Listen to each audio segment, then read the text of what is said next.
সাতক্ষীরা পৌরসভার টানা বৃষ্টিতে ভয়াবহ জলাবদ্ধতার সৃষ্টি হয়েছে। পৌরসভার মধুমালাডাঙ্গি, কামালনগর, ইটাগাছা, মেহেদীবাগ, রসুলপুর সহ বিভিন্ন জায়গায়। এতে চরম ভোগান্তিতে পড়েছে সাধারণ মানুষ। জলাবদ্ধতার কারণে এলাকায় ছড়িয়ে পড়েছে পানিবাহিত নানান রোগ। বহু পরিবার তাদের ঘর ছেড়ে পার্শ্ববর্তী এলাকায় ভাড়া বাসায় উঠতে বাধ্য হয়েছে। টিউবওয়েল অকেজো হয়ে পড়ায় দেখা দিচ্ছে বিশুদ্ধ পানির সংকট। স্থানীয়রা জানান, বৃষ্টির কারণে সাতক্ষীরা যেটা প্রকৃত যে বৃষ্টিটা হয়, আজকে দীর্ঘ 10 বছর যাবৎ সাতক্ষীরা পৌরসভার 1/3 পানির নিচে তলিয়ে থাকে। তার পরিপ্রেক্ষিতে ইতিমধ্যে আপনারা দেখছেন যে আমাদের এই এলাকায় যে পরিমাণ জলবদ্ধতার সৃষ্টি হয়েছে, এর জন্য সর্বপ্রথমে দায়ী হচ্ছে এখানে অপরিকল্পিত মৎস্য ঘাট। এই ব্যাপারে পৌর কর্তৃপক্ষ, জেলা প্রশাসকের কাছে বারবার লিখিতভাবে দিলেও এখান থেকে কয়েকদিন আগে টিওনো মহোদয় আসছিলেন, তখন এখানে শুকনো ছিল।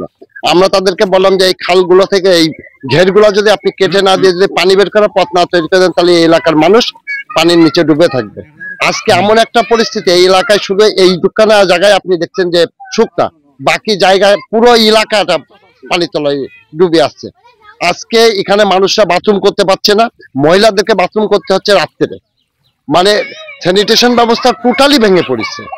আজকে এই কারণে সাতক্ষীরা জেলা নাগরিক কমিটি 13 দফা প্রস্তাবনা দিয়েছিল পানি উন্নয়ন বোর্ডকে, যে সাতক্ষীরা পৌরসভাকে পানির এই জলবদ্ধতার হাত থেকে রক্ষা করার জন্য, কিন্তু সেইটা আজও পর্যন্ত তার একটি পদক্ষেপ তারা গ্রহণ করেনি।